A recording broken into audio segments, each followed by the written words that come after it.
Hello everyone, welcome to our channel. इस video में हम क्लास 9 हिंदी व्याकरण के चैप्टर समास को पढ़ने वाले हैं।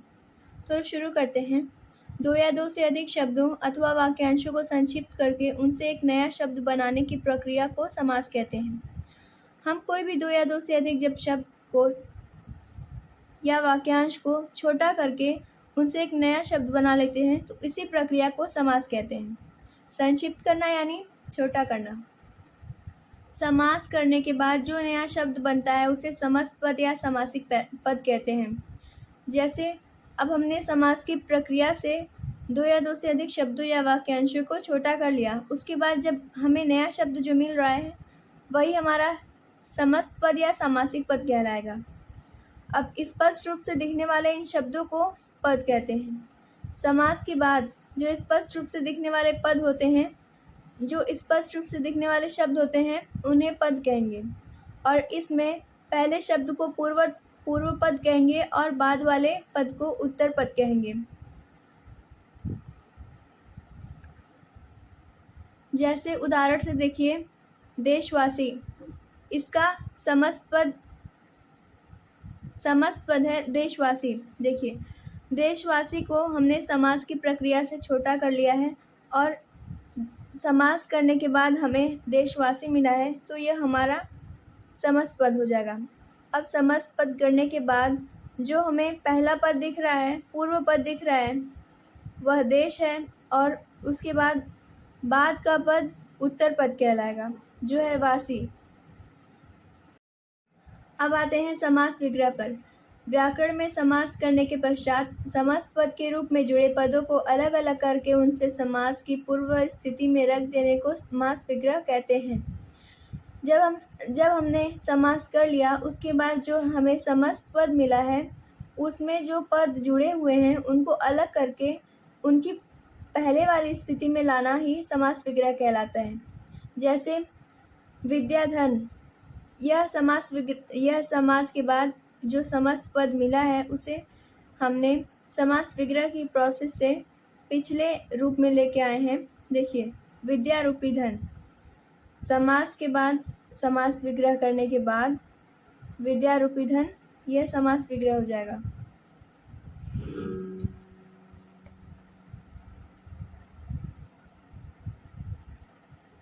अब आते हैं समास के भेद पर। समास के 4 भेद होते हैं। पहले आपने पढ़ा होगा कि समास के 6 भेद होते हैं, पर अब आपको पता चलेगा कि जो कर्मधारय समास और द्विगु समास होते हैं वह तत्पुरुष समास का ही उपभेद होते हैं। तो पहला प्रकार है अव्ययी भाव समास, दूसरा है तत्पुरुष समास, तीसरा द्वंद्व समास और चौथा है बहुव्रीहि समास। और कर्मधारय और द्विगु समास तत्पुरुष समास के ही प्रकार हैं। पहले प्रकार से शुरू करते हैं। अव्ययी भाव समास, जिस समास में पूर्व पद प्रधान होता है और वह प्रायः अव्यय होता है उसे अव्ययी भाव समास कहते हैं। जिस समास में पूर्व पद यानी पहला पद प्रधान होता है और वह अव्यय होता है उसे हम अव्ययी भाव समास कहते हैं। और जहाँ पूर्व पद अव्यय नहीं होता वहाँ दूसरा पद अव्यय होता है, यानी जिसमें पहला पद अव्यय नहीं होगा उसमें दूसरा पद अव्यय हो जाएगा। अब उदाहरण देखिए, आजीवन, जीवन रहने तक, आजन, जन्म से लेकर, द्वार द्वार, प्रत्येक द्वार, बीचों बीच, ठीक बीच में, यथाविधि, विधि के अनुसार।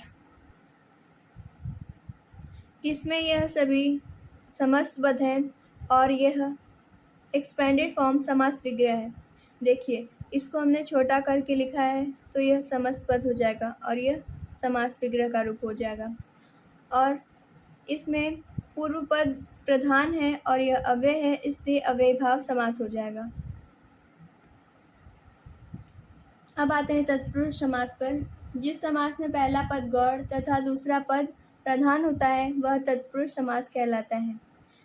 जिस समास में पहला पद प्रधान न होकर दूसरा पद प्रधान होता है उसे हम तत्पुरुष समास कहते हैं। जैसे गुणयुक्त, गुण से युक्त, इसमें पहला पद गौड़ है तथा दूसरा पद प्रधान है। अब तत्पुरुष समास के भेद। तत्पुरुष समास के भेद किए गए हैं, जिसके टोटल 6 भेद हैं। कर्म तत्पुरुष, करण तत्पुरुष, संप्रदान तत्पुरुष, अपादान तत्पुरुष, संबंध तत्पुरुष और अधिकरण तत्पुरुष। जैसे इनका भेद कारक के आधार पर किया गया है। जैसे कर्म तत्पुरुष में को विभक्ति चिन्ह का प्रयोग होता है। जैसे ग्राम गत, ग्राम को गत, जलद, जल को देने वाला, यश प्राप्त, यश को प्राप्त। इन सभी में कर्म तत्पुरुष का विभक्ति चिन्ह लगा है जो कि है को। अब दूसरा है करण तत्पुरुष। करण तत्पुरुष में अभावग्रस्त, अभाव से ग्रस्त, तुलसीकृत, तुलसी द्वारा कृत, गुणयुक्त, गुण से युक्त। इसमें करण कारक के विभक्ति चिन्हों का प्रयोग किया गया है जो कि हैं से या के द्वारा। ठीक, तो यह करण तत्पुरुष हो जाएगा। तीसरा है संप्रदान तत्पुरुष। देखिए, पद लोभ, पद के लिए लोभ, मार्ग व्यय, मार्ग के लिए व्यय, व्यय यानी खर्च, पाठशाला, धन के लिए पाठशाला यानी पाठ के लिए शाला हो जाएगा। और यहाँ पर धन लोभ यानी धन के लिए लोभ। इसमें संप्रदान तत्पुरुष है क्योंकि यहाँ पर के लिए का प्रयोग किया गया है और के लिए संप्रदान कारक का विभक्ति चिन्ह होता है। अब आते हैं अपादान तत्पुरुष पर। अपादान तत्पुरुष में देखिए, भयभीत, भय से भीत, बुद्धिहीन, बुद्धि से हीन, रोग मुक्त, रोग से मुक्त। इन सभी शब्दों में से जो है वह सामान्य है और यह अपादान कारक का विभक्ति चिन्ह है। ठीक, इसलिए यह अपादान तत्पुरुष हो जाएगा। पांचवा है संबंध तत्पुरुष। संबंध तत्पुरुष में संबंध दर्शाया जाता है एक पद का दूसरे पद से और इसमें संबंध कारक का विभक्ति चिन्ह का, की, के प्रयोग हुआ रहता है। जैसे राजदूत, राजा का दूत, इसमें संबंध है राजा का दूत से, इसलिए यहाँ पर का प्रयोग किया गया है। राजकुमार, राजा का कुमार, मति भ्रम, मति का भ्रम, देश रक्षा, देश की रक्षा। यह संबंध तत्पुरुष है। अब आते हैं अधिकरण तत्पुरुष पर। अधिकरण तत्पुरुष, देखिए, अधिकरण का अविभक्ति चिन्ह होता है में या पर, तो इसमें में या पर का प्रयोग होगा। जैसे वनवास, वन में वास, सिर दर्द, सिर में दर्द, गृह प्रवेश, गृह में प्रवेश, कर्मवीर, कर्म में वीर। यह अधिकरण तत्पुरुष के कुछ उदाहरण हैं। आई होप तत्पुरुष समास आपको समझ में आ गया होगा। अब आते हैं तत्पुरुष समास के उपभेद पर। तत्पुरुष समास के दो उपभेद होते हैं। देखिए, पहला है कर्मधारय समास और दूसरा है द्विगु समास। पिछली क्लासेस में हमें इन सभी को अलग अलग करके पढ़ाया जाता था, पर अब हमें इन्हें एक में पढ़ना है। पहला है कर्मधारय समास और दूसरा है द्विगु समास। कर्मधारय समास से स्टार्ट करते हैं। कर्मधारय समास यानी जिस समास में विशेषण और विशेष्य पदों में समास विग्रह समास किया जाता है उसे कर्मधारय समास कहते हैं। विशेषण यानी संज्ञा सर्वनाम की विशेषता बताने वाले शब्द और विशेष्य का अर्थ यानी जिसकी विशेषता बताई जाएगी उसे विशेष्य कहेंगे। जैसे नीलकंठ, नीला है जो कंठ, इसमें नील विशेषता है तो यह विशेषण सब विशेषता बता रहा है कंठ की यानी गले की, तो इसमें विशेषण नील हो जाएगा जो कि कंठ की विशेषता बता रहा है और कंठ विशेष हो जाएगा क्योंकि इसी की विशेषता बताई जा रही है। तो नीलकंठ का अर्थ हो जाए समास विग्रह हो जाएगा नीला है जो कंठ। पीतांबर, पीत है जो अंबर, पीत यानी पीला और अंबर यानी परिधान। नीलकमल, नीला है जो कमल, इसमें नील विशेषण है और कमल विशेष्य है। महाजन, महान है जो जन, इसमें महान और महान विशेषण है और जन विशेष्य है। दुरात्मा, बुरी है जो आत्मा। ठीक है। समास में हमें संधि नियमों का भी पालन करना होता है, उसे के हिसाब से हमें प्रयोग करना रहता है। जैसे महाजन, इसमें आप देखेंगे कि यहाँ पर महान नहीं लिखा है, तब भी संधि के नियमों के अनुसार यह महान है जो जन हो जाएगा, महाजन। ठीक है। कुछ और एग्जाम्पल देखते हैं। घनश्याम, घन के समान श्याम। कमल नयन, कमल के समान नयन। मृग नयन, मृग के समान नयन। मृग यानी हिरण। भुजदंड, भुजा रूपी दंड। प्राण प्रिय, प्राणों के समान प्रिय। नरसिंह, नर रूपी सिंह। ठीक है। इसमें विशेषण और विशेष्य पदों का समास किया जाता है। ठीक है। तो यह कर्मधारय समास हो जाएगा। अब आते हैं द्विगु समास पर।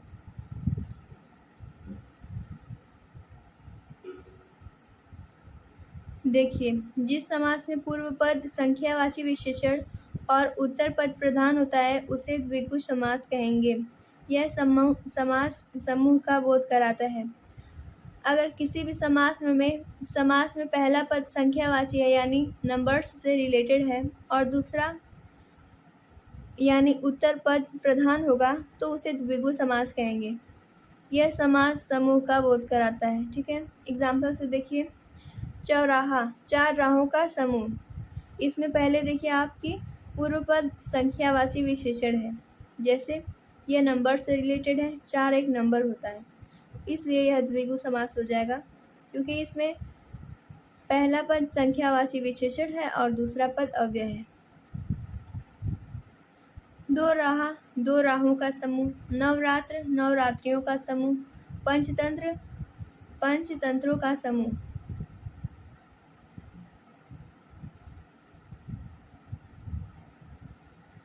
त्रिवेणी यानी त्रिधाराओं का समूह। त्रि यानी तीन, तीन धाराओं का समूह। इन सभी में पहला पद संख्यावाची विशेषण है और उत्तर पद प्रधान है, तो यह द्विगु समास हो जाएगा। अब आते हैं द्वंद्व समास पर। द्वंद्व समास, जिस समास में दोनों पद प्रधान होते हैं और उन्हें द्वंद्व समास कहते हैं। द्वंद्व समास में पहला यानी पूर्व पद और उत्तर पद दोनों प्रधान होंगे। ठीक। एग्जाम्पल से देखिए, सुख दुख, सुख और दुख। इन शब्दों में यानी इन समास में सुख और दुख दोनों प्रधान हैं। ठीक। तो यह द्वंद्व समास हो जाएगा। पाप पुण्य, पाप या पुण्य। दाल रोटी, दाल या दाल और रोटी। जल थल, जल और थल। इन सभी में दोनों पद प्रधान है, इसलिए द्वंद्व समास हो जाएगा। और जब हम द्वंद्व समास का समास विग्रह करते हैं उसके बाद हम और या फिर या का प्रयोग करते हैं। अब आते हैं समास के लास्ट भेद पर, बहुव्रीहि समास। जिस समास में दोनों पद अप्रधान होते हैं और वे मिलकर किसी तीसरे पद की ओर संकेत करते हैं तथा जिसमें तीसरा पद प्रधान होता है उसे बहुव्रीहि समास कहते हैं। देखिए, कोई भी समास यानी जो समास होगा उसमें दोनों पद अप्रधान होंगे, दोनों में से कोई पद प्रधान नहीं होगा और वह मिलकर किसी तीसरे पद की ओर इशारा करेंगे, संकेत करेंगे और उससे वही तीसरा पद प्रधान होगा, इसलिए वह बहुव्रीहि समास हो जाएगा। जैसे घनश्याम, जो घन के समान श्याम है, अर्थात श्री कृष्ण। इसमें दोनों पद अप्रधान है और तीसरा पद प्रधान है, इसलिए यह बहुव्रीहि समास हो जाएगा। क्योंकि घनश्याम यह दोनों पद मिलकर किसी तीसरे की ओर इशारा कर रहे हैं, इसलिए यह बहुव्रीहि समास हो जाएगा। पीताम्बर, पीत है अंबर जिसके, अर्थात श्री कृष्ण। देखिए, इसमें पीताम्बर में पहला शब्द पीत और दूसरा पद आंबर, यह दोनों मिलकर किसी तीसरे की तरफ इशारा कर रहे हैं, संकेत कर रहे हैं और यह तीसरा पद प्रधान है, इसलिए यह बहुव्रीहि समास हो जाएगा। गिरिधर, गिरि को धारण करने वाला, गिरि यानी पहाड़ पहाड़ को धारण करने वाले अर्थात श्री कृष्ण। चंद्रशेखर, चंद्र है शिखर पर जिसके अर्थात शिव। महावीर, महान है जो वीर अर्थात हनुमान। ठीक, इन सभी उदाहरण से हम ये देखते हैं कि इसमें दोनों पद अप्रधान हैं और वह मिलकर किसी तीसरे पद की ओर इशारा कर रहे हैं, संकेत कर रहे हैं, और वही तीसरा पद प्रधान भी है, इसलिए यह बहुव्रीहि समास हो जाएगा। ठीक, तो यहाँ पर आपका समास चैप्टर कंप्लीट होता है। उम्मीद करती हूँ कि आपको समझ में आया होगा। तो वीडियो को एंड करते हैं। Thanks for watching. मिलते हैं नेक्स्ट वीडियो में।